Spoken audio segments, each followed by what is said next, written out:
It's the end of an era.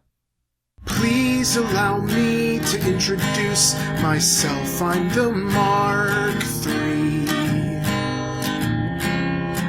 You don't remember, but I was the last of the Marks.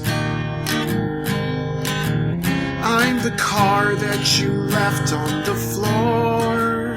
You took that Z car and walked out the door.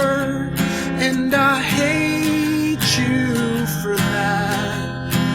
I hate you for that. I'm the Mark III. Behold, the third gen MR2. More specifically, a 2000 Toyota MR2 ZZW30. This is Toyota's determination to keep a fun, cheap mid-engine sports car alive in a marketplace brutalized by psychotic special interest groups and power-hungry write-in candidates who, driven mad by hanging chads, started vilifying driving excitement in the lie of car safety. In the year 2000, doors were getting thicker, noses were getting blunter, and those damn pillars were getting thicker. But the ZZW30 was the world's one final reminder of what a blue-collar, lightweight sports car could be if desk jockeying car safety fetishists could be distracted by some other slacktivist cause. The third-gen Toyota MR2 is a composition that pays homage both to European and American mindsets. It shares forms and systems with cars like the Lancia Beta, or Beta, the Pontiac Fiero, and the Fiat X19. The notion was to corner the market on lightweight two-seat convertibles since the third-gen MR2 offers a better power-to-weight ratio than the comparable Miata NB. Yep. The third-gen MR2 has a better power-to-weight ratio than the MX-5 NB. All right, look at this. The NB makes 140 horsepower and it has to haul around 2,300 pounds. It's a power-to-weight ratio, and this is the way I like to describe it. On the NB, 1 horsepower is responsible for 16.4 pounds. But on the ZZW30, even though it has 2 less horsepower, with 138 horsepower, it only has to haul around 2,195 pounds. That means each horsepower is responsible for 15.9 pounds. Ooh. Naturally, Mazda ended up striking back with the Mazda Speed Miata, which made it difficult for Toyota to stay in the game when you consider the disadvantages of an MR2 versus a Miata versus a turbo Miata. And the Miata benefited from 50-50 weight distribution instead of rear bias, and a more evenly crafted suspension. And you could do a whole lot more with a Miata without impoverishing yourself in the space department. And if that wasn't enough, the aftermarket for a third-gen MR2 just can't compare to the aftermarket for a Miata, NB or otherwise. So while the MX-5 and the third-gen MR2 were appealing for the same market, the third-gen MR2 appealed to only a portion of that same market. The ZZW30, and that takes a long time to say, is modern, but not in a millennial way. It refutes the obnoxiousness of the just saying culture. You know, those people who punctuate their shitty opinions with just saying because they want to have an opinion but avoid criticism for having it. So they drop it in there as if it's something they don't want to have to say but somehow feel compelled to. But what they don't realize is that overusing the word just undermines their own authority. It's like they're apologizing in advance for an opinion no reasonable person could hold. If I were you, I wouldn't be caught dead in a third-gen MR2.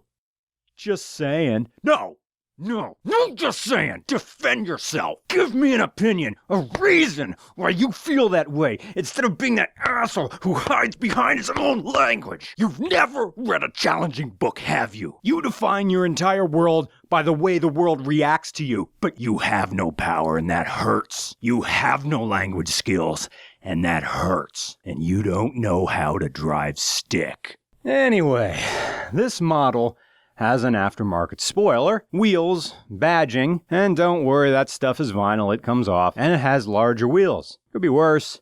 It could be our rims. Now, I'm a Toyota fanboy, and during petrified wood Craigslist browsing, I'm a Toyota whore.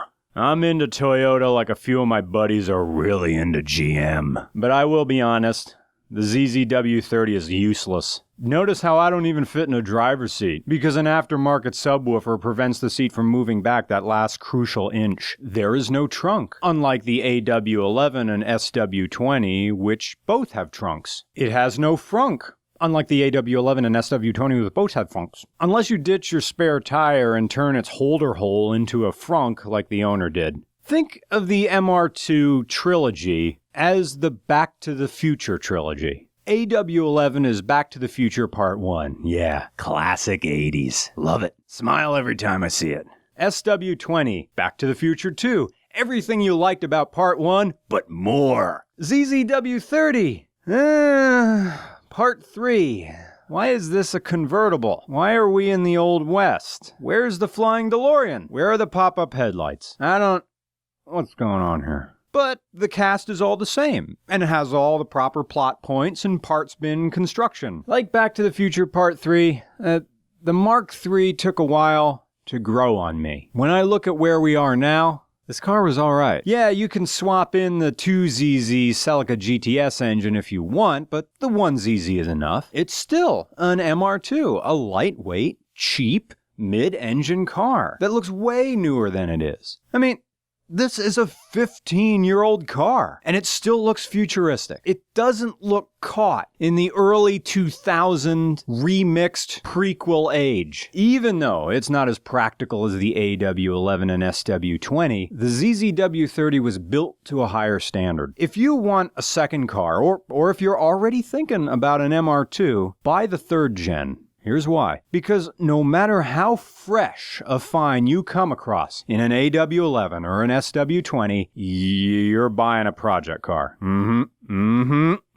Yep. But the ZZW30, well, this is RAV4 reliable. Look, if I was presented with a coast-to-coast drive, and I had to either do it in a 91 SW20 with 50,000 miles or a 2001 ZZW30 with 150,000 miles, I'd take the latter every single time, because a ZZW30 is an economy car that just went to the gym, and an SW20 is an ex-athlete that has fallen off the wagon. He's still fun to party with, though. So don't discount the ZZW30 as the Back to the Future 3 of cars, really, because this is the end of an era. Because of safety standards, we will never, ever have a mid-engine car like the MR2 series again. The ZZW30 is self-referential, but it's also a tribute of everything we can do, and all the fun that's waiting for you there on the open road. Bridge down here. Ooh, there is no one here. I could just, Do whatever you want. Oh. Do whatever. Have some fun with it. Oh, yeah. Oh, yeah, just that little bit. Just that little bit. The car goes like that. That is, I forgot how good these are. Holy freaking hell. When the concourses reach where I lay, Mark II turbos will blow me away, and I hate you for that. I hate you for that.